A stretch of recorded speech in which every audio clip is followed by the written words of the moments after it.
Vários países dentro de um país. Ver o Brasil do alto é uma experiência surpreendente. Uma viagem pela diversidade de paisagens, culturas, marcos históricos. Um encontro com um país imenso e suas contradições.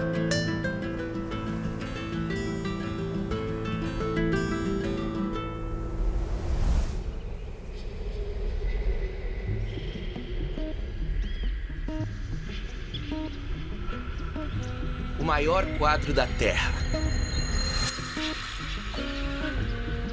Assim, o escritor Euclides da Cunha definiu a Amazônia.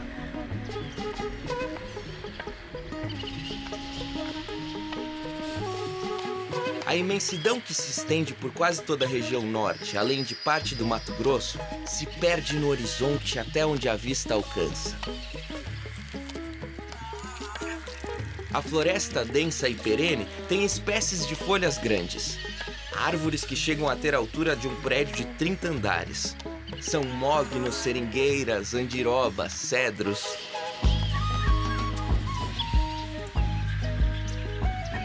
Nesse manto verde, rico em biodiversidade, a samaúma se destaca. Ela é a árvore sagrada dos povos indígenas da região.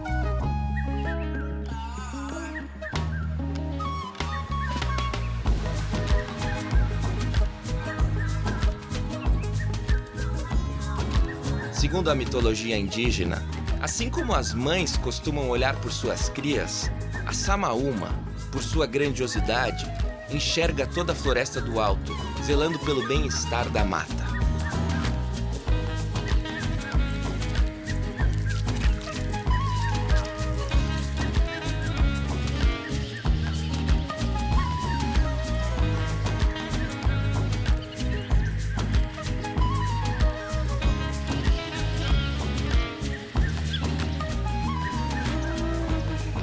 Os rios serpenteiam toda a região norte, formando a maior bacia hidrográfica do mundo.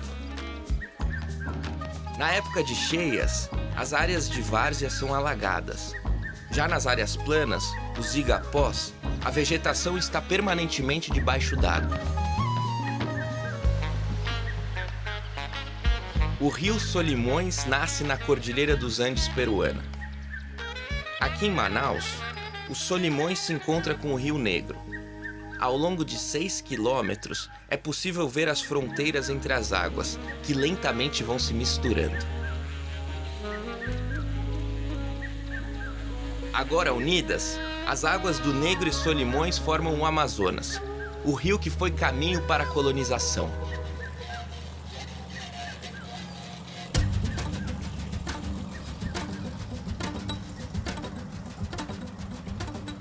No centro histórico de Manaus, o Largo São Sebastião abriga um monumento que conta parte dessa história.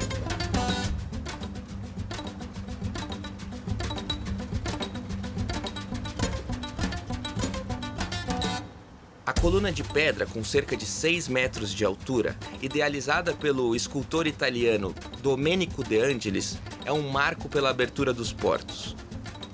Em 1866, o imperador Pedro II determinou a abertura do rio Amazonas e seus afluentes aos navios de todas as nações, uma medida para incentivar o comércio nos rios da região. O Largo de São Sebastião é um dos pontos turísticos mais visitados da capital amazonense.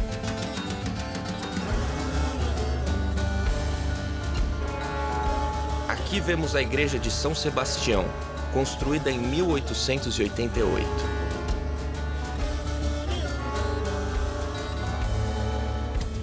E o Teatro Amazonas, de 1896. O teatro é um dos maiores símbolos da riqueza do ciclo da borracha na Amazônia, entre o fim do século XIX e o início do século XX. Para se ter uma ideia da sofisticação do teatro em estilo neoclássico, o calçamento de todo seu entorno era feito de tijolos de borracha para abafar o barulho das charretes. Hoje, as ruas são de asfalto e os tijolos de borracha viraram peça de museu.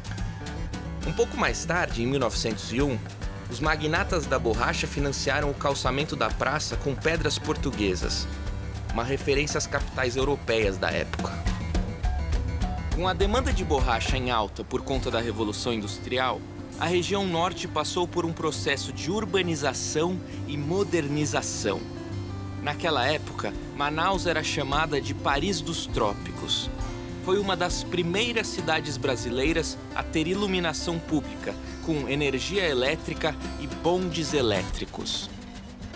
Seguindo pela Avenida Getúlio Vargas, a partir do Largo São Sebastião, encontramos outro prédio emblemático do período mais rico da economia amazônica, o Palácio Rio Negro. Construído para ser a residência de um dos maiores empresários da borracha, o Palácio Rio Negro foi tombado como patrimônio histórico e artístico do estado. Hoje funciona como centro cultural. O espaço apresenta exposição permanente de artistas amazonenses.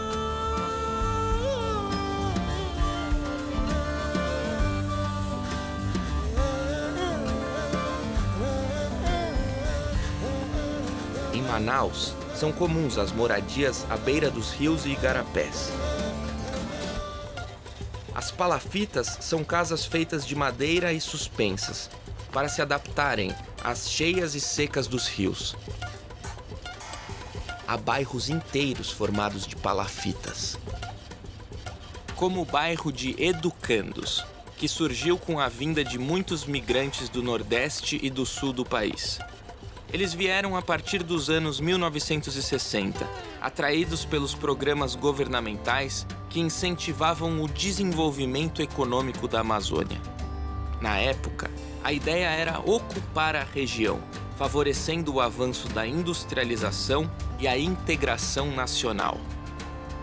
Assim nasceu também a Zona Franca de Manaus, esse grande parque industrial que tem hoje cerca de 600 empresas. Hoje, a Zona Franca tem 3 polos econômicos: comercial, industrial e agropecuário.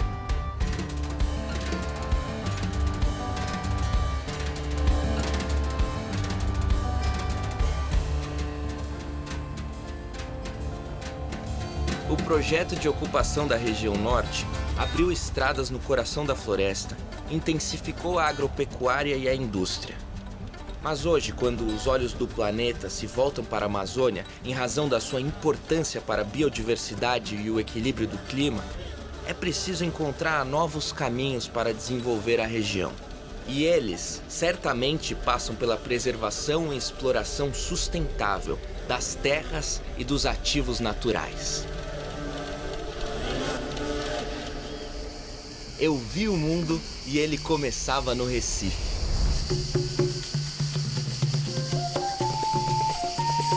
A frase é do pintor Cícero Dias e dá nome a uma das obras mais emblemáticas do artista.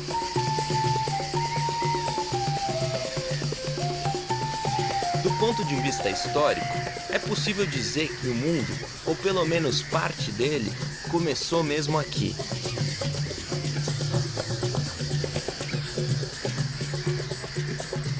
Recife é uma das capitais mais antigas do Brasil e antes mesmo de ser uma cidade, já era um movimentado porto.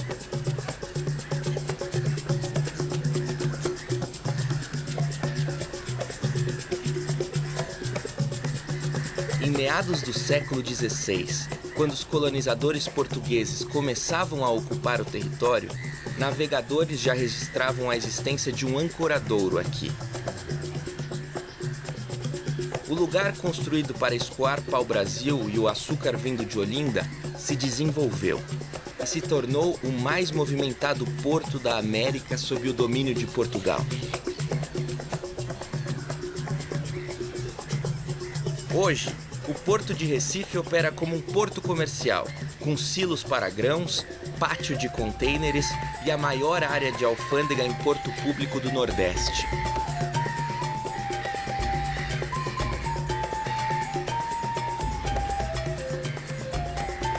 Durante o período colonial, a cidade teve que ser defendida de muitos invasores, ingleses, franceses.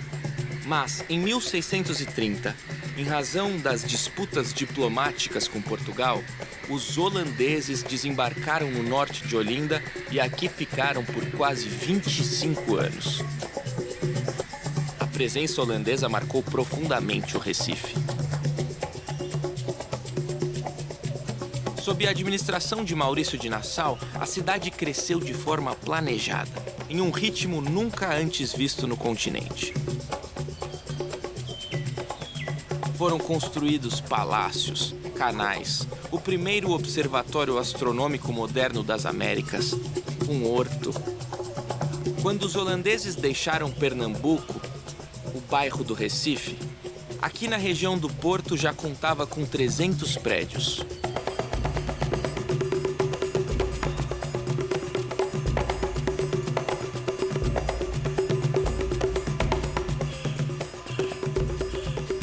A ponte sobre o rio Capibaribe, que liga os bairros de Recife e Santo Antônio, é uma das obras dos holandeses.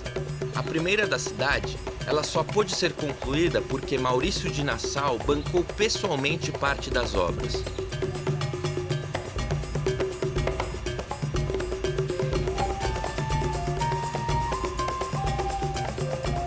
Foi construída originalmente sob pilares de pedra e madeira. Passou por várias reformas, mas ainda guarda a memória de seus traços originais. Em 1917, ganhou o nome do seu construtor. Passou a ser a Ponte Maurício de Nassau. Ao cruzar a ponte em direção ao mar, chegamos à Praça do Marco Zero, que também nos remete às origens da capital pernambucana. Uma placa no centro da praça traz as coordenadas geográficas de Recife e é o ponto de onde partem as distâncias para todas as outras cidades pernambucanas. A Rosa dos Ventos, desenhada em torno do marco pelo pintor Cícero Dias, destaca os pontos cardeais e os planetas do Sistema Solar.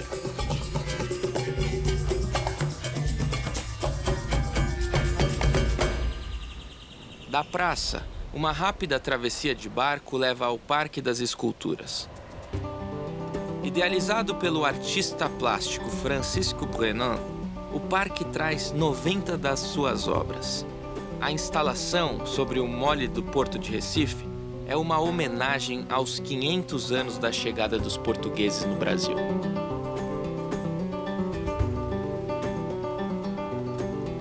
Sua principal obra é a Torre de Cristal, feita em bronze e argila.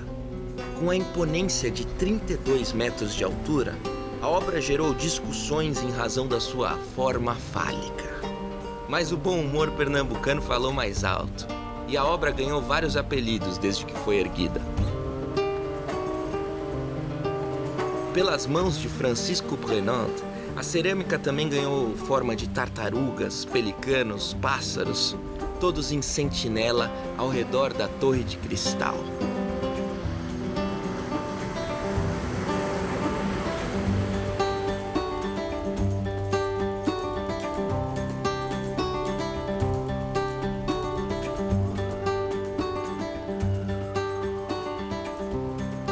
A 20 minutos de caminhada a partir do Marco Zero, encontramos um dos lugares mais charmosos da capital pernambucana, o conjunto urbano da Rua Aurora. A rua que hoje margeia o Capibaribe, nos bairros de Boa Vista e Santo Antônio, era um lugar de mangues e terrenos alagados. Em 1806, com o aterramento, a urbanização começou.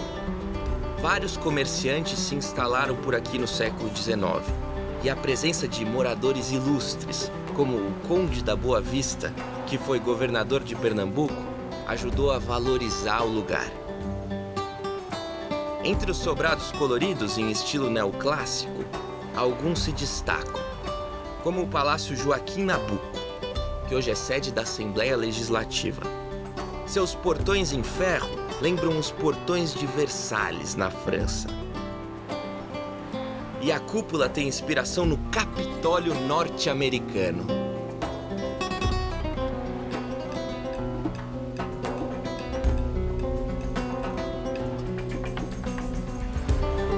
Outro prédio marcante é o Ginásio Pernambuco. Fundado em setembro de 1825, O prédio tem colunas em estilo greco-romano e na parte superior, a ornamentação geométrica remete às decorações da Roma Antiga. Até hoje, o ginásio é reconhecido pelo ensino de excelência.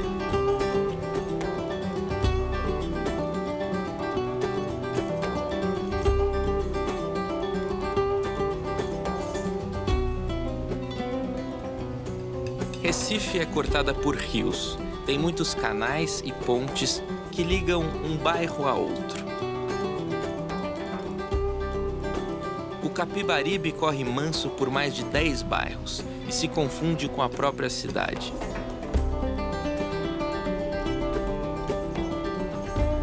Por sua extensão e largura, é considerado uma avenida líquida.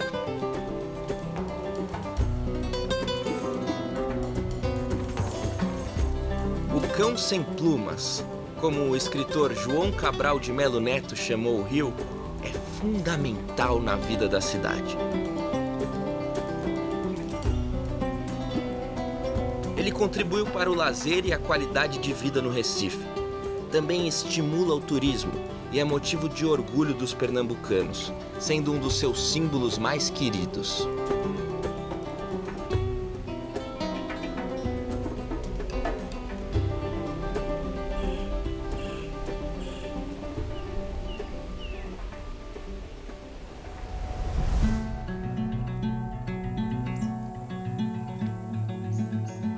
A beleza erguida em pleno cerrado.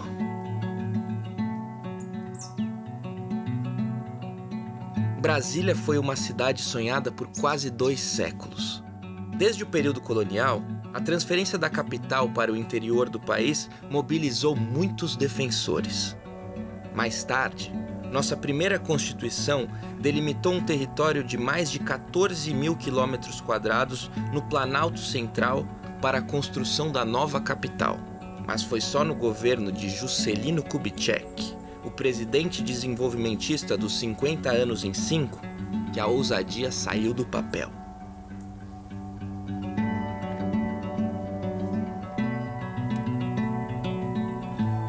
A construção da nova capital no interior apontava para uma maior integração nacional e foi a grande meta da administração Kubitschek. O desenho do Plano Piloto de Brasília foi definido a partir de um concurso público. Entre 26 projetos concorrentes, a proposta do arquiteto Lúcio Costa impactou os jurados. Houve discussões. Para alguns, o projeto de Lúcio era esplêndido. Outros o avaliavam como um amontoado de esboços. Vencedor, o arquiteto provou sua genialidade, tirando do papel uma cidade moderna e de proporções monumentais. Uma das invenções de Lúcio Costa foram as superquadras. Com elas, ele inventava também um novo modo de morar, de se relacionar com o espaço e com os vizinhos.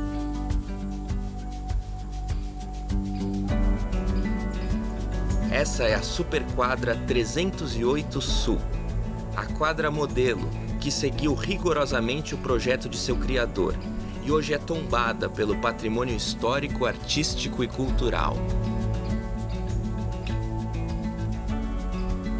A ideia que norteia as superquadras é basicamente acompanhar os prédios por um conjunto de equipamentos para servir aos moradores. Escolas, parques, bibliotecas, igrejas, cinemas, comércio, clube.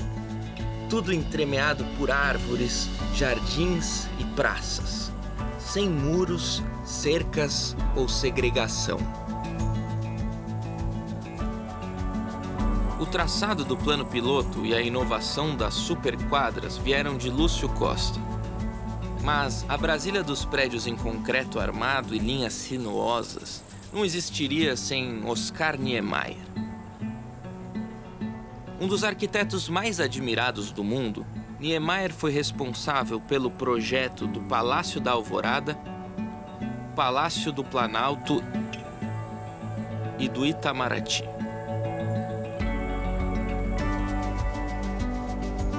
A imagem símbolo de Brasília, o edifício do Congresso Nacional, é uma das obras mais celebradas do arquiteto.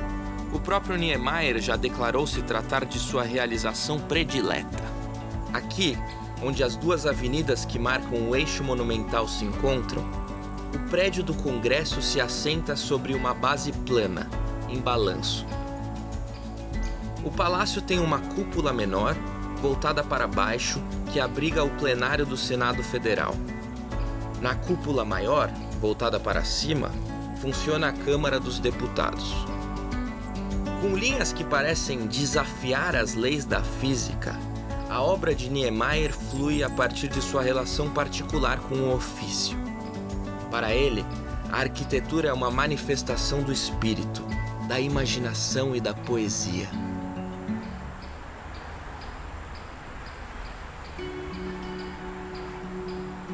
Partindo do eixo monumental, chegamos ao Parque da Cidade, uma grande área verde que atrai muita gente aos finais de semana.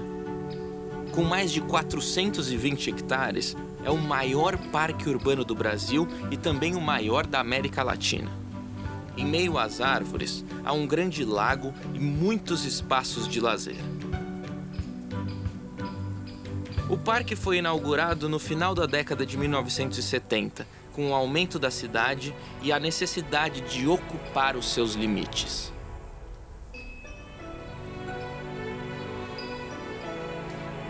Planejada para abrigar cerca de 700 mil habitantes, a capital completa 61 anos com uma população estimada de mais de 3 milhões de moradores. A Cidade dos Sonhos segue como uma referência para a arquitetura internacional e ainda hoje é considerada um dos grandes feitos do urbanismo mundial.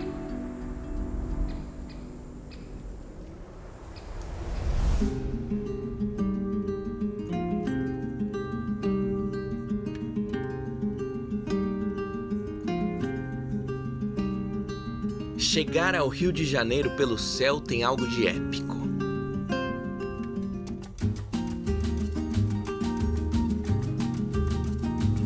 A grandiosidade das montanhas, a floresta que ainda resiste, os recortes primorosos das lagoas, as praias e o mar sem fim.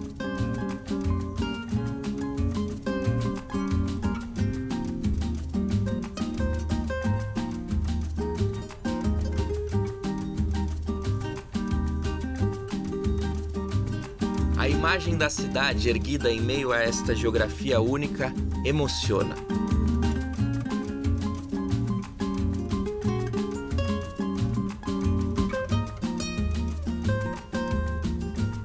Minha alma canta, vejo o Rio de Janeiro.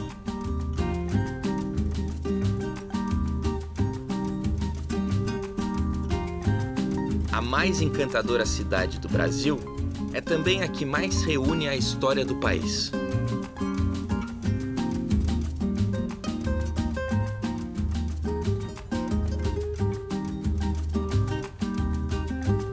Em 1763, o Rio se tornou capital da colônia, já que Portugal tinha necessidade de fiscalizar de perto a exploração das minas de ouro da região. Mais tarde, em 1808, a cidade foi alçada à sede de todo o Império Português, quando a família real fugiu de Napoleão Bonaparte para os trópicos. O prédio do Paço Imperial testemunhou as mudanças deste período. Localizado na Praça 15 de Novembro, no centro da cidade, o Paço foi construído para ser a casa do governo do Rio de Janeiro. A presença da família real no país trouxe grandes modificações ao edifício. Um novo andar central com a fachada voltada para a Baía de Guanabara foi construído e os interiores foram redecorados. A Sala do Trono, onde ocorria a tradicional cerimônia do beijamão, também é desta época.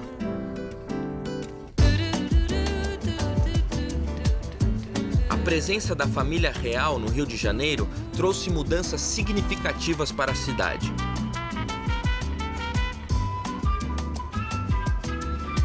A Biblioteca Nacional, por exemplo, nasceu a partir da chegada de 60 mil volumes do acervo real. Mapas, manuscritos, livros deram origem ao acervo atual.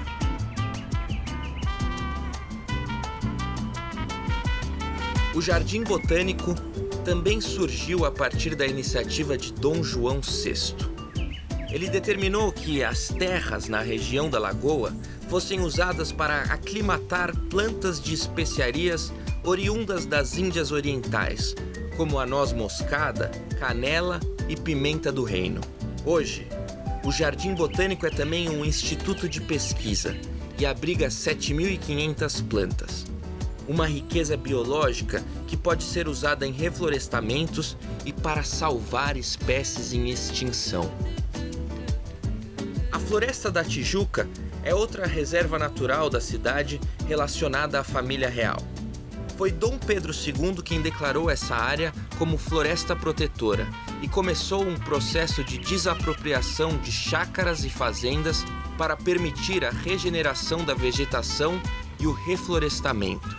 Em apenas 13 anos, mais de 100 mil árvores foram plantadas, principalmente espécies da Mata Atlântica. Hoje, a Floresta da Tijuca faz parte de um parque nacional. De volta ao centro, vemos as transformações mais recentes e impactantes da cidade. O Boulevard Olímpico foi criado como uma das atrações das Olimpíadas de 2016 e revitalizou a região portuária. Ao longo de 3,5 km, um calçadão leva a vários pontos culturais importantes. Nas paredes de um antigo armazém da zona portuária, um mural gigantesco causa impacto. Todos Somos Um foi criado pelo artista plástico Eduardo Cobra e retrata a diversidade dos grupos étnicos dos 5 continentes. O mar está instalado em 2 prédios de estilos e épocas diferentes.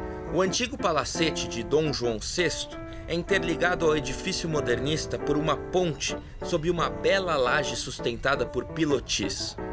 O palacete abriga 8 salas de exposições e no novo prédio funciona a Escola do Olhar, que desenvolve programas acadêmicos sobre arte, cultura e educação. A proposta do museu é trazer várias leituras sobre a cidade, seus conflitos, contradições e desafios.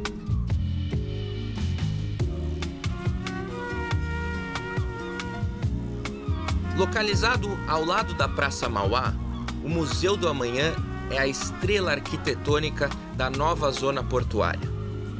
Para criar formas leves e longilíneas, seu arquiteto, o espanhol Santiago Calatrava, se inspirou nas bromélias do Jardim Botânico. O projeto se integra à paisagem ao redor e deixa visíveis outros marcos, como o Mosteiro São Bento.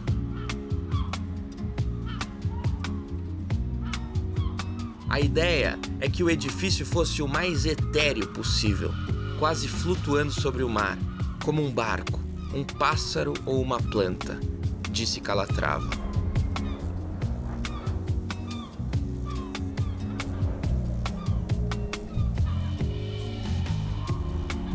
Cristo Redentor, Pão de Açúcar, Corcovado.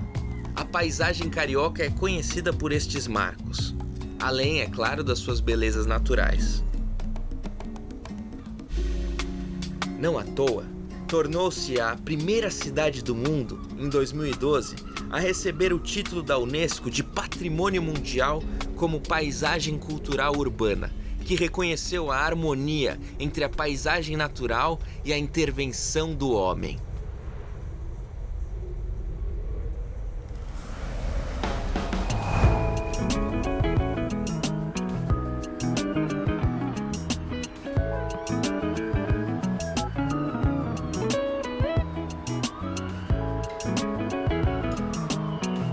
Uma cidade global, acelerada, imensa, diversa.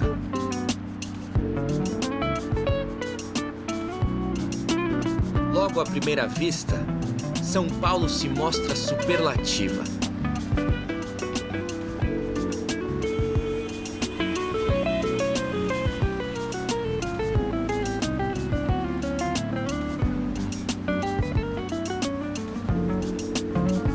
cidade mais populosa do Hemisfério Sul, recebe gente de toda parte.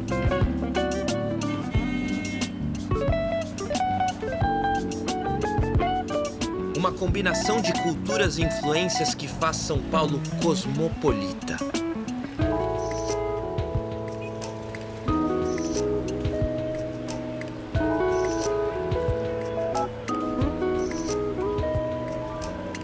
Um lugar que em nada nos remete às suas primeiras construções de pau a pique que deram origem à cidade.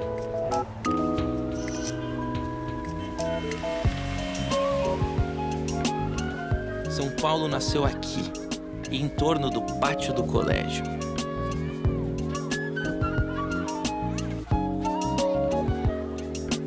Há quase 470 anos, os jesuítas construíram uma igreja e fundaram uma escola para catequizar os índios. Foi aqui que o padre Anchieta, com a ajuda das crianças indígenas, criou uma gramática tupi. E assim, pôde traduzir conceitos religiosos para a língua dos índios. Hoje, em meio aos prédios do centro, o conjunto arquitetônico e histórico que pertence à Companhia de Jesus evidencia como a cidade mudou ao longo do tempo. É difícil acreditar, mas até a segunda metade do século XIX, São Paulo tinha pouco mais de 30 mil moradores. Perto de cidades como Salvador, com 130 mil habitantes, estava longe de ser um centro promissor. O impulso para que São Paulo se tornasse protagonista na economia nacional veio com a cultura do café, que gerou recursos para a indústria e atraiu investimentos. A Estação da Luz é um marco importante nessa história.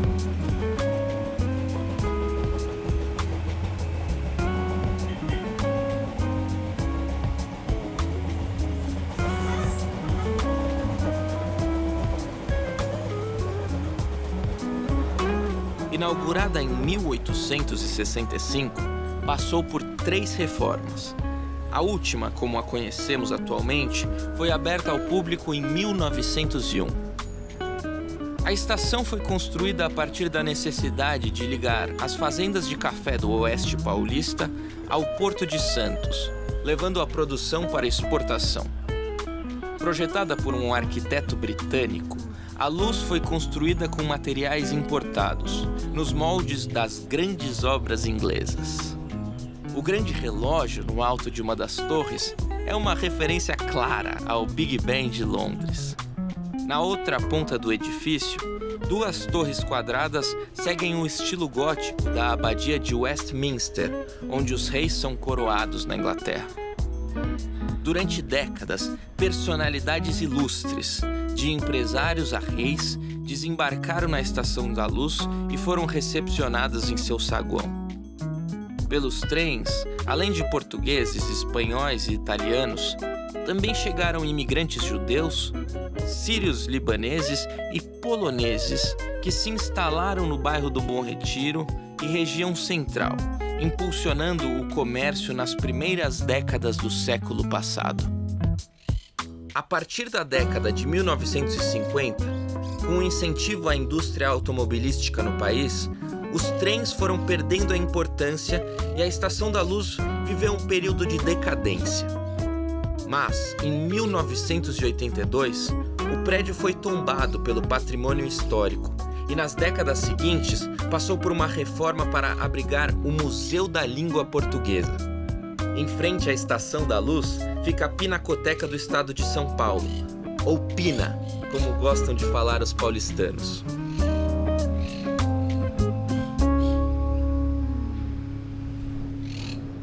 A Pinacoteca fica em meio ao verde do Jardim da Luz, o primeiro parque da cidade.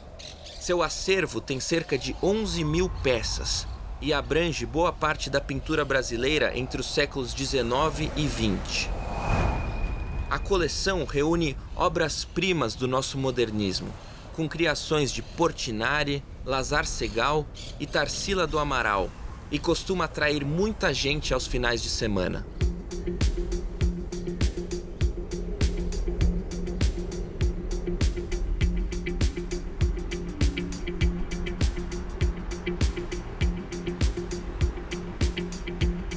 A Avenida Paulista é um dos maiores exemplos do dinamismo com que São Paulo se transforma. No final do século XIX, a região central da cidade já estava bastante ocupada e supervalorizada. Havia a necessidade de expansão para outras regiões. A ideia foi criar um eixo sofisticado. O empreendimento reuniu um grupo de empresários liderados por Joaquim Eugênio de Lima, um agrônomo uruguaio residente em São Paulo. O governo entrou com a estrutura de água e esgoto. Depois vieram a iluminação e as linhas de bonde. E assim nasceu a Avenida Paulista. Os primeiros casarões da Paulista foram construídos por famílias que enriqueceram com a agricultura e o comércio. Eram estilos variados de arquitetura, do neoclássico ao Art Nouveau. Sobraram pouquíssimas edificações deste tempo. Uma delas fica no número 1919. Neste palacete morou o coronel e fazendeiro Joaquim Franco de Melo e sua família. É uma construção luxuosa, com mais de 4.000 metros, incluindo uma grande área verde. Em breve, o governo do estado deve transformar o edifício em um centro cultural. Até os anos de 1950, era uma rua exclusivamente residencial. As sedes de bancos e grandes empresas vieram após a década de 1960, com a mudança na lei de uso e ocupação do solo. Os modernos espigões, com mais de 30 andares, mudaram a cara da Paulista.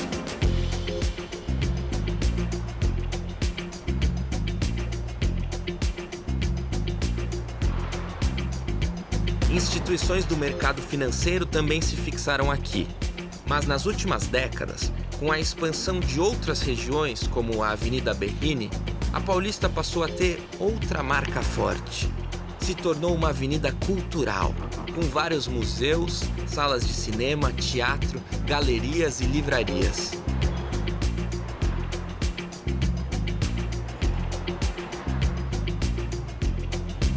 O Museu de Arte de São Paulo foi o primeiro a se instalar na avenida, em 1968.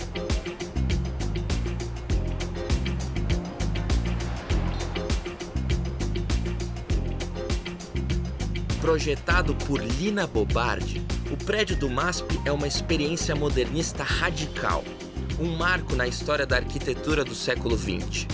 Suas grandes pilastras vermelhas sustentam no ar uma enorme caixa de concreto. O acervo do MASP é o mais representativo do hemisfério sul da arte europeia do século XX. São pinturas, esculturas, fotografias, vídeos e objetos de artistas como Van Gogh, Picasso, Monet. Na Paulista, ainda encontramos o Centro Cultural da Fiesp, o Sesc Avenida Paulista e o Itaú Cultural.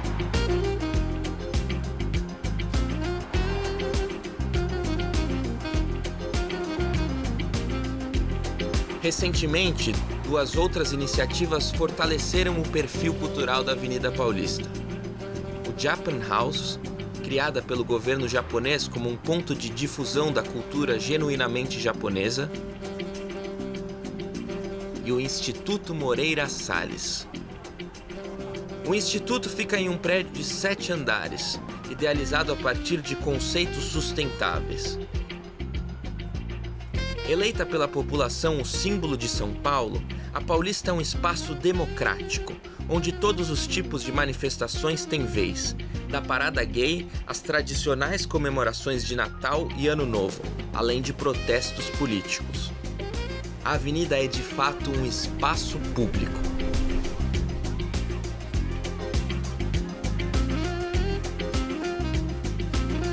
Desde que encontrou seu caminho a partir dos lucros com o café e diversificou sua economia, São Paulo cresceu a ponto de se tornar a 10ª capital mais rica do mundo e responde por quase 13% do PIB brasileiro.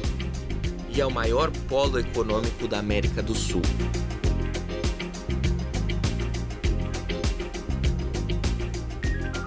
seu hino de amor a São Paulo, Caetano Veloso fala de uma cidade dos avessos, fundada em conflitos.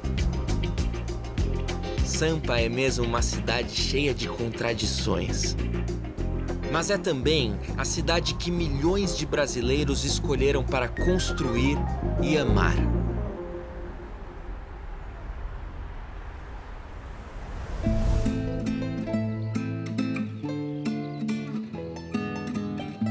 Curitiba.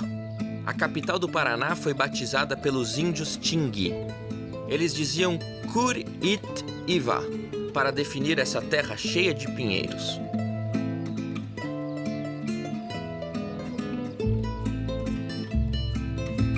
Os Tingui habitavam as encostas da Serra do Mar na época da fundação da cidade, no século XVII. Do alto, provavelmente observavam as araucárias que se estendiam por toda a região. O pinheiro se tornou o símbolo da cidade. Além de araucárias, Curitiba tem muitas outras espécies de árvores. A cidade está em 5º lugar no ranking das mais arborizadas do mundo. Mas nem sempre a cidade foi assim, tão verde. Até a década de 70, eram poucos os parques e bosques. O processo de implantação começou a partir de um acordo da prefeitura com as famílias proprietárias de grandes áreas verdes. Em troca de benefícios como 20% dos terrenos, sem impostos por toda a vida, as áreas públicas arborizadas foram surgindo. Este é o Parque Tingui. Inaugurado em 1994, o Tingui tem lagos, pontes de madeira cobertas e ciclovias em uma área de 380 mil metros quadrados às margens do rio Barigui. No Parque Tingui também está a réplica da antiga capela em estilo bizantino de São Miguel, que fica originalmente no município paranaense de Malé. A capela é uma homenagem aos imigrantes ucranianos, que junto com outros povos europeus chegaram à cidade na segunda metade do século XIX e deixaram marcas permanentes na cultura local.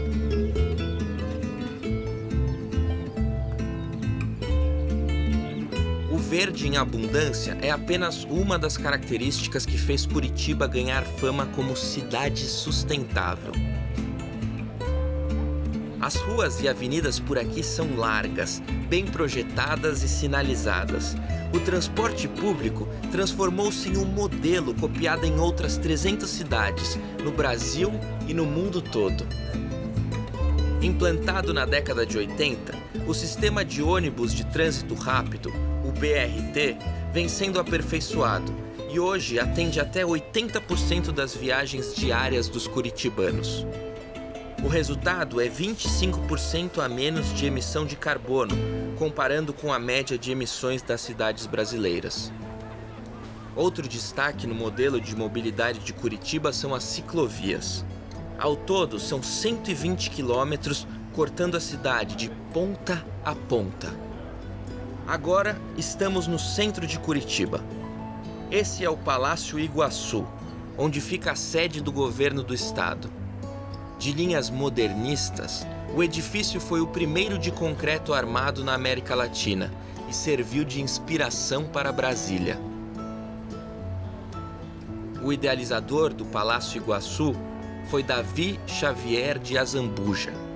O arquiteto e engenheiro projetou a fachada em vidro, com 2 balcões externos que se abrem para uma esplanada, em frente à Praça Nossa Senhora de Salete. Há quase 70 anos, essa ousadia foi um marco na arquitetura nacional. No jardim interno do Palácio Iguaçu, vemos o mapa do Paraná em alto relevo.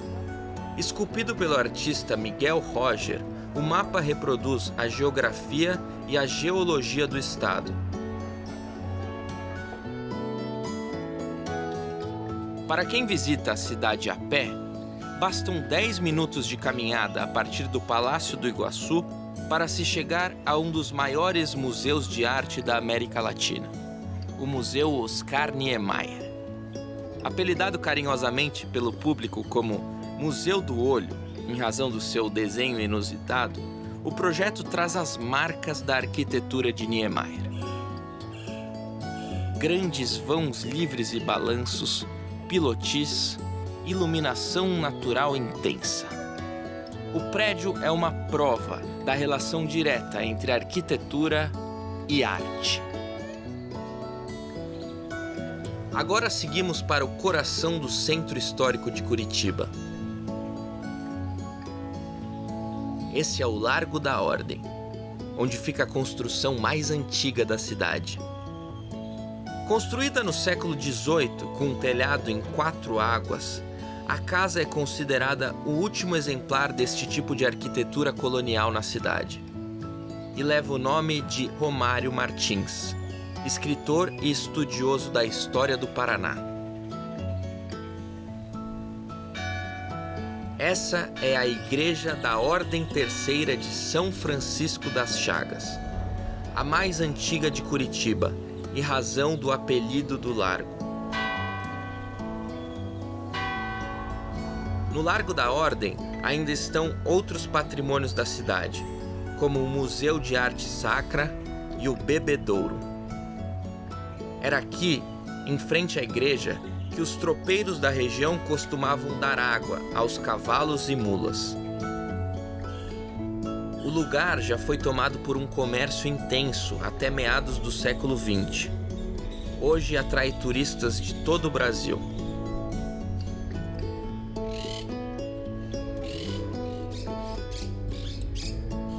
Partindo em direção ao norte, vamos encontrar no Parque das Pedreiras um dos símbolos mais conhecidos da cidade.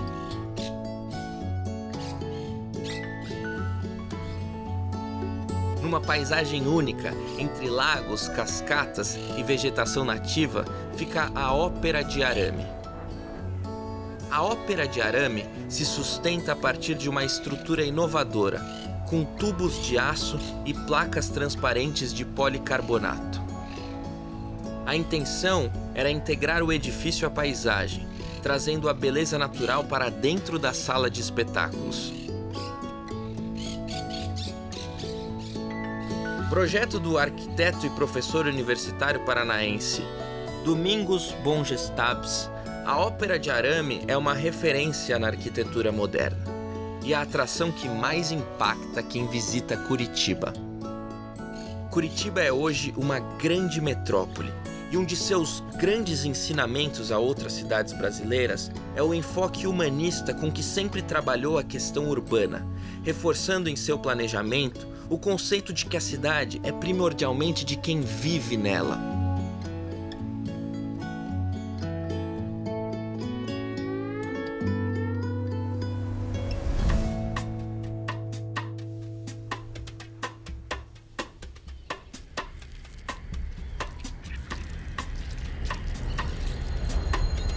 Depois de milhares de quilômetros percorridos pelos céus do Brasil, fica um retrato.